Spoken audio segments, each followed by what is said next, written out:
As I'm recording this, I have my holiday candle burning, my kids hopped up on Christmas cookie sugar, and I'm struggling to find a way to hide Christmas presents from my husband before being able to wrap them. If you're listening to this way later and you haven't already looked at the title of this episode, get ready for a throwback to what kids and retailers call the most wonderful time of year. When I first started this podcast back in 2016, I did an episode like this, and I liked it a lot. And it's a nice way to cap off the year, since I'll be taking a winter break with the show until 2019. You're listening to The Story Behind, the extraordinary history of the ordinary. I'm your host, Emily Prokop, and this is the story behind Christmas traditions, Part 2. But first, a quick message. As I mentioned, I'll be taking a break with the show, but I wanted to thank everyone who has made 2018 one of the best years of my entire life.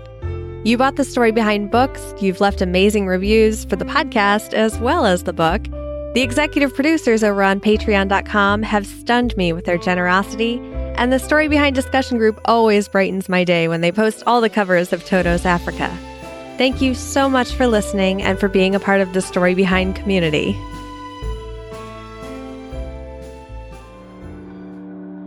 The first Christmas tradition we'll be talking about is mistletoe. Yes, I can already hear the groans from people who hate the idea of being stuck under a plant and being forced to kiss someone just because it's tradition. But let's be frank, I think those days are over, and not a minute too soon. But before we toss it completely out the window, let's just look at what makes the plant so special all over the world. Before the tradition of kissing underneath it started, mistletoe was prized in ancient cultures. Celtic Druids celebrated it thousands of years ago by using it for healing and as protection. It was collected during the warmer months and put around the home in the winter, possibly around what we now know of as the Christmas season, because it was said to protect against nightmares, which if you live in the Northern Hemisphere, would probably occur more because of the longer nights. But it was the ancient Greeks who first associated it with love, or I should more accurately say, fertility. It was used during the festival of Saturnalia, a pagan celebration of the winter solstice, which also leads to the tradition of having it in the home in late December. For the Romans, it was a plant of reconciliation, and enemies are said to have made peace underneath it.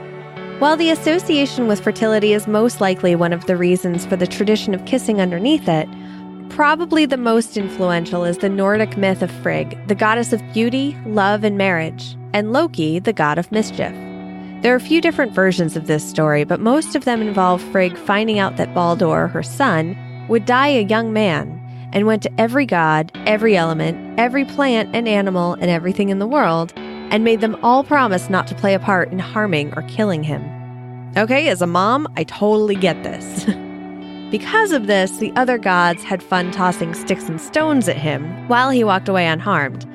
Loki, though, either out of jealousy or his mischievous nature, disguised himself and asked Frigg all about the things she made swear not to harm him.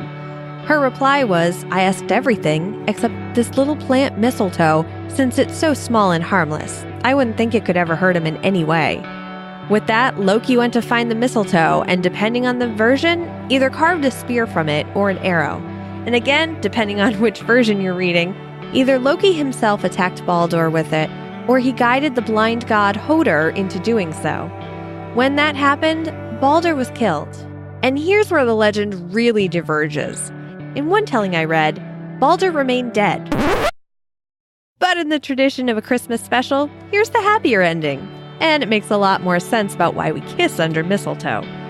Baldur was still killed, but when Frigg heard about what happened, she went to Baldur's body, which was under a mistletoe tree, and was able to revive him. Her tears became the white berries seen on mistletoe, and she decreed that mistletoe would henceforth be known as a symbol of peace and love. She also said that those who stand under mistletoe were to receive protection from death, as well as a kiss. Most known for being the butt of holiday food jokes, fruitcake is probably somewhat associated with the tradition of regifting things you don't necessarily want. Johnny Carson is credited with giving fruitcake its negative connotation in the 1980s when he made a joke that there's only one fruitcake in the entire world, and people keep sending the same one to one another. But there's still a lot of history about this cake. In fact, some fruitcakes have their own histories associated with them, like the ones that have been passed down through generations as a family heirloom. And no, you heard me right. I'm not talking about a fruitcake recipe, but an actual fruitcake family heirloom. But before there were commercially made fruitcakes, which seemed to draw the most ire, fruitcakes were common, especially across the pond. Queen Victoria served a fruitcake for her wedding, as did Princess Diana at her wedding, and Kate Middleton at hers. But before even being a popular dessert in England, ancient Romans made a similar cake called satura with pine nuts, barley mash, pomegranate seeds, spices, raisins, and alcohol like wine. But bringing fruitcake back to its association with humor, the word satire actually derives from the word satura, meaning a mixture of sweet and sour. The more modern-day fruitcakes, and even the family heirloom ones, are known for their longevity because of the sugar. When sugar became a popular import to Europe from the colonies in the 1500s, it was discovered that it could be made into a concentrated liquid that could preserve fruits, intensify their color, and enrich their flavor. But this became so popular to do that they then found themselves with an excess of this super sweet, super preserved fruit, and putting it into cake became the answer. The other thing that helps preserve it is the alcohol. Some recipes called for the alcohol to be added to the cake itself, and also for the cake to be wrapped in a cloth dipped in alcohol. Now, supposedly, traditionally baked varieties are delicious and not as brick-like as jokes will have you believe. But it's also been found that some commercially made fruitcakes have the same density as mahogany. No joke. The last tradition is probably the least verifiable since so many versions of this story exist, but it's still fun to talk about. The legend of Christmas stockings started in the 1st century in what's now known as present-day Turkey. A widowed man was heartbroken he couldn't afford a dowry for his 3 daughters. At the time, a bishop named Nicholas was known for being kind and generous with children and would travel all over the country to give gifts of money to those in need. You may have already guessed that this bishop was sainted and was known as the patron saint of children and sailors. When St. Nicholas heard of the father's heartbreak, he snuck into the house, either on one night or over the course of 3 nights, depending on the version you read, and saw freshly washed stockings drying by the fireplace. He filled those stockings with gold to provide dowries for the daughters, so they could be wed. The tradition of filling stockings continued. Some stockings, like mine growing up and still today, contain an orange or a small citrus fruit at the bottom. One legend about this was that it's meant to represent the gold St. Nick left for the girls. But another reason this may have become tradition was that for many years, citrus fruit was difficult to come by, so it was an extra special treat to find in one's stocking. Another version from the Dutch was that children would leave wooden shoes out filled with treats for Sinterklaas's horse and mule. When the children awoke the next day, the treats would be replaced with candy and small toys. If you're wondering where the idea of coal in the stocking came from, it's most commonly attributed to the Italian legend of a witch named La Befana, who would give naughty children coal and good children toys and candy. Most likely, stockings came over to America as a European tradition, although they weren't really mentioned in America in writing until 1822, in a visit from St. Nicholas in the line, "The stockings were hung by the chimney with care." And a few decades later, they were even said to have gone out of favor when the German tradition of the Christmas tree took over as the place to put presents instead, since most big presents couldn't fit in a tiny stocking. And also the idea of hanging one's old sock, no matter how clean they were, by the fire wasn't the prettiest decoration. Luckily, stockings became something extra special, with the specialty ones being knit or crafted.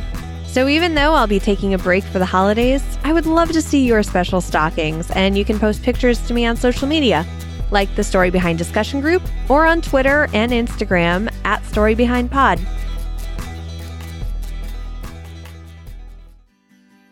Information from this episode was sourced from History.com, The Daily Meal, Smithsonian.org, and more links which can be found in the show notes at thestorybehindpodcast.com. Thanks to Keith, who reached out after last week's episode to let me know I made a mistake in the story behind tipping. In the original version, I referred to It Could Happen to You as an 80s movie, and I knew I should have double-checked that because Keith wrote to let me know it wasn't released until 1994.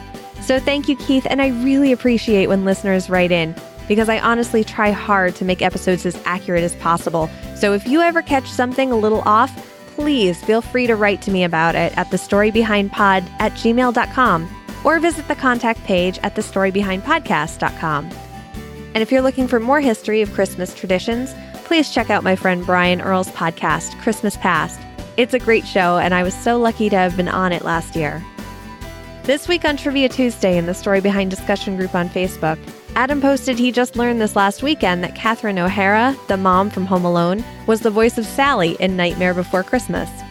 Glenn posted popsicles were originally called Epsicles, named after its creator, Frank Epperson.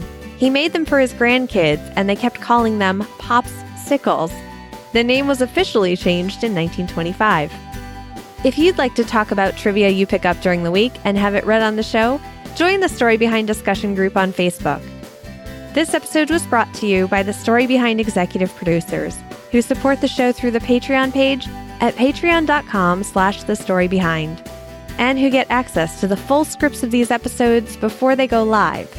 In 2019, all Patreon supporters will be getting an extra episode every month.